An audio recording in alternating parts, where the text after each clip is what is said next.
প্রিয় শিক্ষার্থী বন্ধুরা, আজ হোক কাল হোক এই সরকার থাকবে না। জেল থেকে বের হতে না হতেই একই আলটিমেটাম দিয়ে দিলেন অন্তর্বর্তীকালে সরকার প্রধান ডক্টর ইউনূসকে। অন্যায় অবিচারের বিরুদ্ধে প্রতিরোধ করে তুলুন, কিন্তু কোনো অবস্থাতেই এই অবৈধ দখলদার ফ্যাসিস্টের পেটোয়া বাহিনী যেন আপনাকে গিনিপিগ হিসেবে ব্যবহার করতে না পারে। এখন যখন নির্বাচনের দাবি তুলছে, যদিও আমি পদত্যাগ করি নাই, আমি এখনো সংবিধান মোতাবেক ক্ষমতায় রয়েছি, সেখানে জোর করে সরানো হয়েছে, তারা আমাকে ফ্যাসিস্ট বলে। আমি সবাইকে অনুরোধ করবো যে তিনি রাশিয়া সরকারকে দিয়ে রাশিয়ার মাধ্যমে ডক্টর ইউনূসের উপর এক ধরনের চাপ সৃষ্টি করবেন, যেন এই ডিসেম্বরের মধ্যে ডক্টর ইউনূস নির্বাচন দিয়ে গণতান্ত্রিক সরকারের হাতে ক্ষমতা হস্তান্তর করে চলে যায়। ডিসেম্বরের মধ্যে নির্বাচন না দিলে শেখ হাসিনার সাথে যা ঘটেছে তাই ঘটবে ডক্টর ইউনূসের সাথে। অন্যদিকে ডক্টর ইউনূসের পদত্যাগের দাবিতে যে কোনো সময় রাজপথে নামতে পারে বিএনপি। এই সরকারের বিরুদ্ধে একমাত্র শেখ হাসিনাই লড়াই করে যাচ্ছে। আমরা কিন্তু তার উপর আস্থা রাখতেই পারি যে তিনি অসম্ভবকে সম্ভব করতে পারে, যেটা অনেকবার প্রমাণ হয়েছে। তবে এই বয়সে এসেও যদি তিনি এটা করতে পারে, তার ইতিহাসটা নতুন করে লেখা হবে অনন্য উচ্চতায়।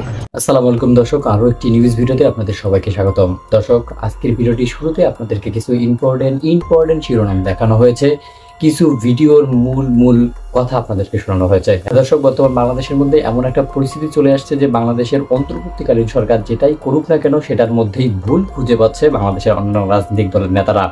দর্শক, অন্তর্বর্তীকালীন সরকার কিন্তু বর্তমান সময়ে অনেক বেশি উন্নত করতেছে, বাংলাদেশটাকে সংস্করণ করার মতো একটা চেষ্টা করতেছে, কিন্তু এই যে যারা রাজনৈতিক দলের নেতারা আছে তারা সঠিকভাবে তাদেরকে কাজ করতে দিতেছে না, এমন কথাই উড়ে আসতেছে বর্তমান সময়ে সোশ্যাল মিডিয়াতে। দর্শক, আজকের ভিডিওতে আমি আপনাদেরকে এমন কয়েকটি প্রতিবেদন দেখাতে যাচ্ছি, এমন কয়েকটি ভিডিও ফুটেজ আপনাদেরকে দেখাবো, আপনারা যেগুলো দেখলে রীতিমতো অবাক হয়ে যাবেন।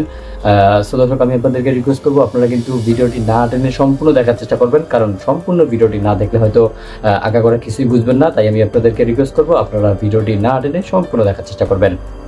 ডক্টর মোহাম্মদ ইউনূসের কপালটা আসলেই ভিন্ন। একটা পর্যায়ে সারা বিশ্বব্যাপী তিনি পরিচিত হয়েছেন একজন সফল ব্যবসায়ী। তবে রাজনীতি করার যে শখটা ছিল সেই 111 সরকারের পর সেটা চিরতরে ওনার মিটা গেছিল। কিন্তু ভাগ্য কি জিনিস দেখেন, ডক্টর মোহাম্মদ ইউনূসের কপালটা আসলে অন্যরকম। আমাদের লোকাল ভাষায় বলে যে পাচাঙ্গুল্লা কপাল বা সান কপাল রে ভাই। যে সিস্টেমে তিনি বাংলাদেশ নামক রাষ্ট্রটার সর্বোচ্চ পদে আসীন হয়েছেন, এরপর ওনার বিভিন্ন কর্মকাণ্ডের মাধ্যমে ব্যক্তি ইউনূস নিজেকে আলোকিত করছেন। উপদেষ্টা পরিষদ নিয়ে অনেক মন্তব্য আছে, তবে ওনার ব্যক্তি কাজেও দুইটা মন্তব্যের জায়গা সমালোচকরা খুঁজে পায়। এক হচ্ছে উনি সর্বোচ্চ পদ পাওয়ার পরে ওনার বিরুদ্ধে যে মামলাগুলো ছিল সেগুলো নাই হয়ে গেছে। ইভেন ওনার বিরুদ্ধে যে করের একটা ইস্যু ছিল 600 কোটি না কত কোটি টাকা, এটাও কিন্তু মাপ পাইছেন। গ্রামীণ ব্যাংকেও লম্বা সময়ের জন্য একটা সুবিধা দেওয়া হয়েছে, এটা নিয়ে সমালোচকরা সমালোচনা করেন। কিন্তু এর বাহিরে বাংলাদেশের বর্তমান যে পরিস্থিতি সেটাকে পরিবর্তনের জন্য বলেন, বিশ্বব্যাপী এই মুহূর্তে যে কনসার্ন পাচ্ছেন এগুলোর জন্য বলেন, বা আগামী বাংলাদেশে লুটপাট, দুর্নীতি, চাঁদাবাজি এগুলো মুক্ত বাংলাদেশ বলেন, এগুলোর জন্য জনগণের একটা অংশ, সব জনগণ আমরা বলতে পারি না, জনগণের একটা অংশ চাচ্ছে তিনি যেন ক্ষমতায় থাকেন।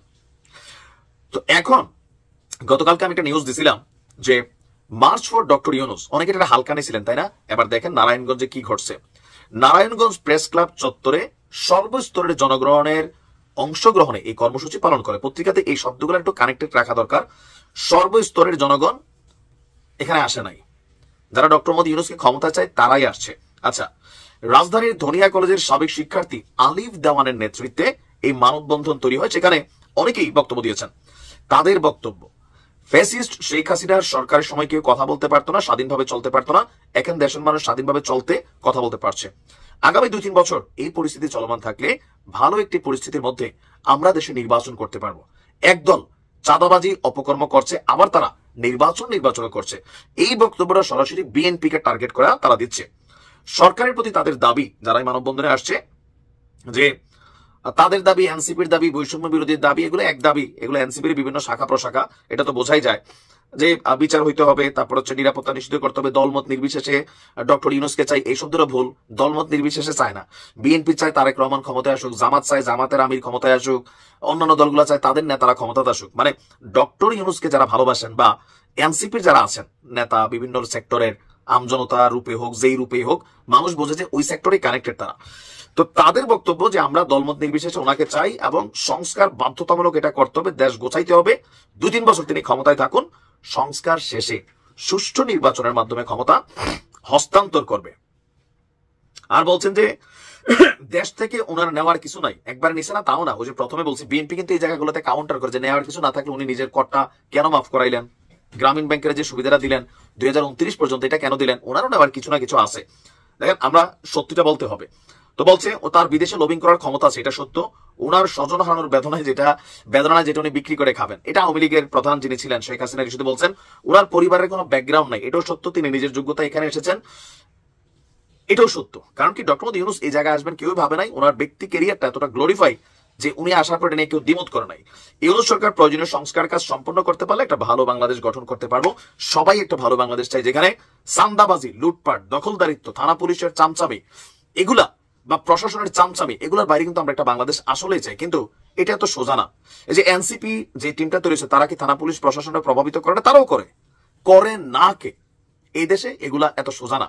বলার জন্য শুনতে সুন্দর লাগে, বাট বাস্তবতা সবসময় ভিন্ন।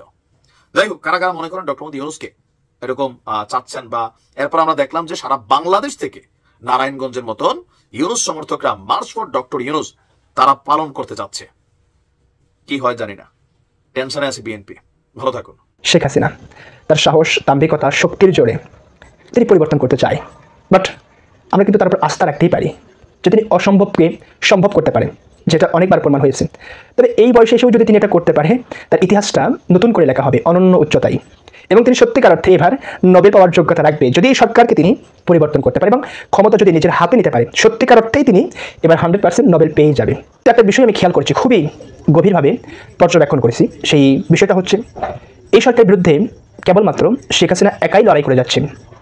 একজন বৃদ্ধ মহিলা, বয়সের ভারে নুয়ে পড়ার কথা, এখন তার অবসরে যাওয়ার কথা, রিটায়ারমেন্টে থাকার কথা, কিন্তু ওই সমস্ত কিছু উপেক্ষা করে তিনি একটা সরকারের বিরুদ্ধে, বলা চলে একটা গোষ্ঠীর বিরুদ্ধে অথবা একটা কৌমের বিরুদ্ধে একাই তিনি লড়াই করে যাচ্ছেন। তাহলে বোঝেন সাহস, শক্তি, আত্মবিশ্বাস, মনোবল কতটুকু। যদিও এই মুহূর্তে শেখ হাসিনার রাজনীতি বাংলাদেশে অপ্রাসঙ্গিক। এই সরকারের বিরুদ্ধে একটা সিঙ্গল পার্সন খুঁজে পাওয়া যাচ্ছে না যে সরকারের বিরুদ্ধে চারণ করবে, কিন্তু সেখানে শেখ হাসিনা অনরবর্ষী, একাই তিনি লড়াই করে যাচ্ছেন। এই বয়স হিসেবে যে তিনি সাহস, শক্তি পাচ্ছেন, এটা অবিশ্বাস্য। এখন এই যে চাপার জোরে অনেক কিছু কিন্তু দখল করাও যায়। এই মুহূর্তে যদি শেখ হাসিনা চাপার জোরে বাংলাদেশের জনগণকে বিজয় করতে পারে বা এদেশের ক্ষমতা যদি জয় করতে পারে, এখানে আশ্চর্যের কিছু নেই। অন্তত আমি আশ্চর্য হব না, কেননা তার যে সাহস, শক্তি ইতিমধ্যে আমরা দেখতে পাচ্ছি, এটা অবিশ্বাস্য, আশ্চর্যজনকভাবে বেড়েই চলছে। এবং একটা লোকই এই সরকারের বিরুদ্ধে দাঁড়িয়ে গেছে।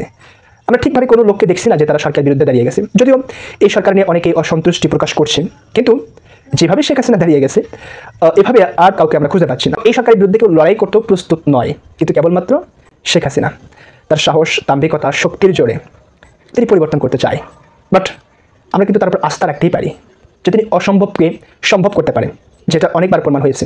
তবে এই বয়সে এসেও যদি তিনি এটা করতে পারে, তার ইতিহাসটা নতুন করে লেখা হবে অনন্য উচ্চতায়, এবং তিনি সত্যিকার অর্থে এবার নোবেল পাওয়ার যোগ্যতা রাখবে যদি এই সরকারকে তিনি পরিবর্তন করতে পারে এবং ক্ষমতা যদি নিজের হাতে নিতে পারে। সত্যিকার অর্থেই তিনি এবার 100% নোবেল পেয়ে যাবে।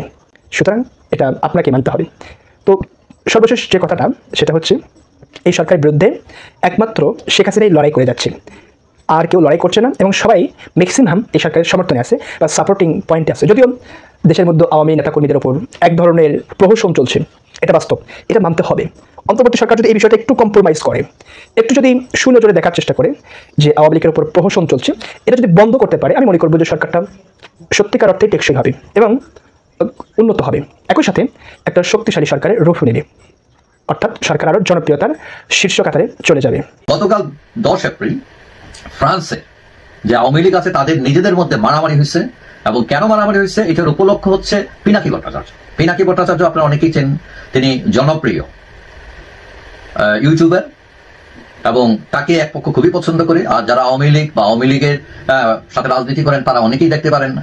এখন এই ফ্রান্স আওয়ামী লীগের কিছু নেতা নিজেদের মধ্যে মারামারি করে একজন হাসপাতালও গিয়েছেন, এবং এটার কারণ মধ্যখানে ছিলেন পিনাকি ভট্টাচার্য। তো এটা খুব বিস্ময়ের ব্যাপার যে পিনাকি তো আওয়ামী লীগ বিরোধী, ঘোর বিরোধী, তাকে নিয়ে কেন আওয়ামী লীগের মারামারি। এখন আওয়ামী লীগের যে ফ্রান্স আওয়ামী লীগের একজন বিতর্কিত নেতা, তার নাম হচ্ছে নজরুল চৌধুরী, এবং আরেক নেতা তিনি হচ্ছেন ফ্রান্স আওয়ামী লীগের সিনিয়র উপদেষ্টা মিজান চৌধুরী মিন্টু। তারা দুইজনের মধ্যে, মিন্টু এবং নজরুলের মধ্যে মারামারি হয়েছে, এবং দুইজনের এই সংঘর্ষে নজরুল চৌধুরী গুরুতর আহত হন এবং তিনি এখন প্যারিসের একটি হাসপাতালে চিকিৎসাধীন। এখন এই ঘটনাটা ঘটে গতকাল 10 এপ্রিল সন্ধ্যার সময় প্যারিসের মেট্রো হোস্ট স্টেশন এলাকায়। এখন ঘটনার সূত্রপাত কি জন্য? ঘটনার সূত্রপাত হচ্ছে যে পিনাকি কানেকশন নামক একটা ভিডিও নিয়ে এই ঘটনার সূত্রপাত। এখন পিনাকি কানেকশন, সেই ভিডিওতে ফ্রান্স আওয়ামী লীগের সংশ্লিষ্টতা দেখানো হয়েছে এবং এখানে বলা হয়েছে ভিডিওতে যে পিনাকির এজেন্ডা বাস্তবায়নে এবং বিদেশি মদত নিয়ে অভিযোগ তোলা হয় এবং এতে ফ্রান্স আওয়ামী লীগের লোকেরা জড়িত আছেন এই ভিডিও, সেটাও বলা হয় এবং এটা নিয়ে ফ্রান্স আওয়ামী লীগের মধ্যে একটা বিভক্তি তৈরি হয়। মানে এক পক্ষ মনে করে এই যে নজরুল ইসলাম আওয়ামী লীগ নেতা, তিনি আওয়ামী লীগ আর হলেও পিনাকির সঙ্গে গোপনে সম্পর্ক রাখেন এবং এই কারণে আওয়ামী লীগের এক পক্ষ নজরুলকে এর আগে দল থেকে বহিষ্কার করে, আবার অন্য আরেক পক্ষ তাকে পুনর্বাসনের চেষ্টা করছে। এখন ওই যে মিন্টু, তিনি ওই নজরুল, আওয়ামী লীগ না নজরুল, তাকে পুনর্বাসনের বিপক্ষে দাঁড়ান এবং মিন্টু এবং নজরুল তারা দুইজন গতকাল মুখোমুখি হয়ে যান এবং মিন্টু নজরুলকে প্রশ্ন করেন যে তুমি আওয়ামী লীগার হয়েও পিনাকির এজেন্ডা বাস্তবায়ন করছো কেন? এবং এই কথার সূত্র ধরে উত্তেজনা এবং পরে মারামারি হয় এবং নজরুল আহত হয়ে হাসপাতালে যান। এখন এটা নিয়ে ফ্রান্স আওয়ামী লীগের মধ্যে চরম উত্তেজনা তৈরি হয়েছে, বিভক্তি তৈরি হয়েছে। এক পক্ষ মনে করে যে আওয়ামী লীগের ভিতর দালালরা ঢুকে গেছে, পিনাকির লোকেরা ঢুকে গেছে এবং এখানে শুদ্ধি দরকার এবং এইসব দালালদের বহিষ্কার দরকার। এখন উল্লেখ যে এই যে পিনাকি ভট্টাচার্য, তিনি কিন্তু ফ্রান্সের প্যারিসেই থাকেন এবং অভিযোগ আছে যে আওয়ামী লীগ করেন এরকম কেউ গোপনে, এই চরম আওয়ামী লীগ বিরোধী পিনাকি ভট্টাচার্যের সাথে গোপনে যোগাযোগ রাখেন তারা এবং এইটা নিয়েও মোটামুটি আওয়ামী লীগের মধ্যে প্যাচাল তৈরি হয়েছে ফ্রান্স আওয়ামী লীগের মধ্যে।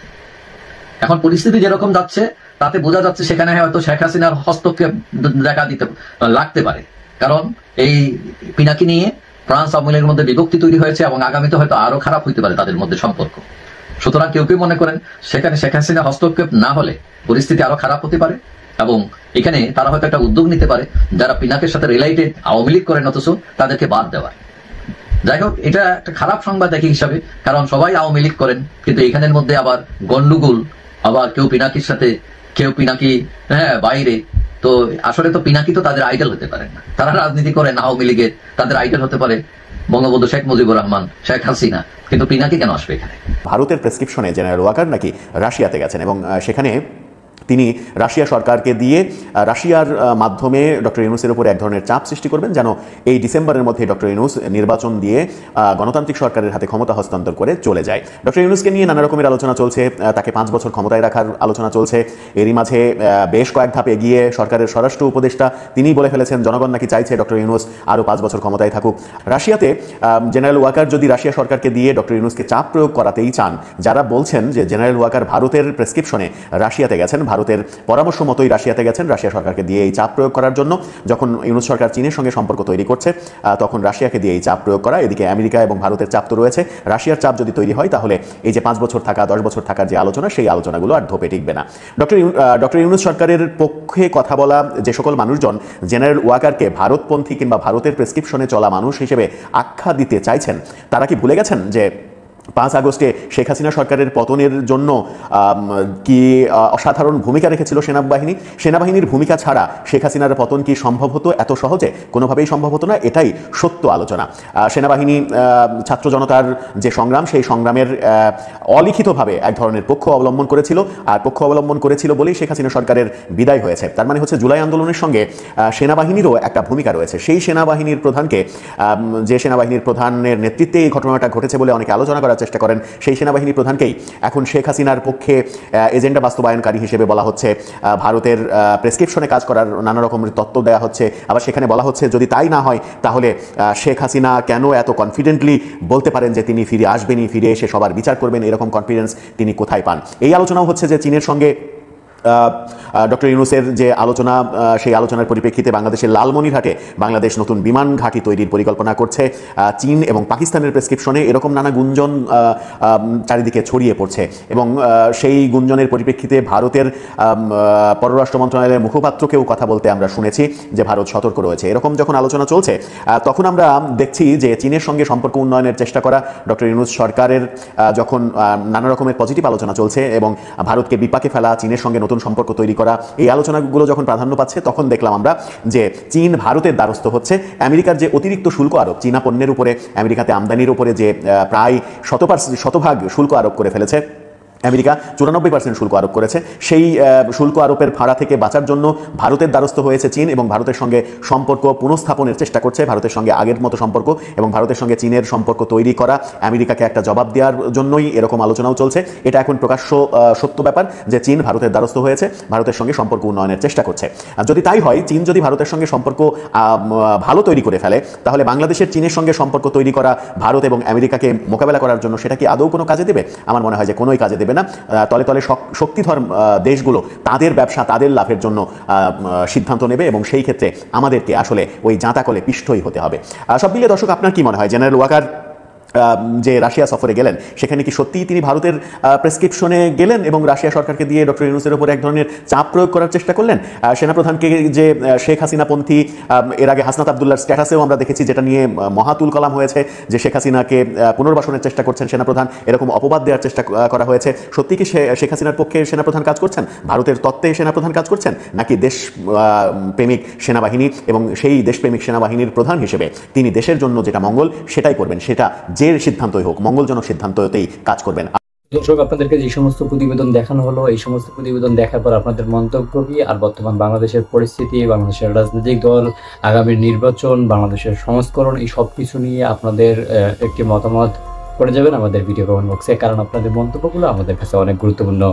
দর্শক, ভিডিওটি ছিল এতটুকুই। ভিডিওটি শেষ করার আগে ছোট্ট করে একটা রিকোয়েস্ট থাকবে, আপনি যদি প্রথমবারের মতো আমাদের এই ছোট্ট চ্যানেলটিতে এসে থাকেন তাহলে অবশ্যই চ্যানেলটিকে সাবস্ক্রাইব করে রাখবেন, পাশে এসে বেল আইকনটি অন করে রাখবেন। ভালো থাকবেন, সুস্থ থাকবেন, আল্লাহ হাফেজ।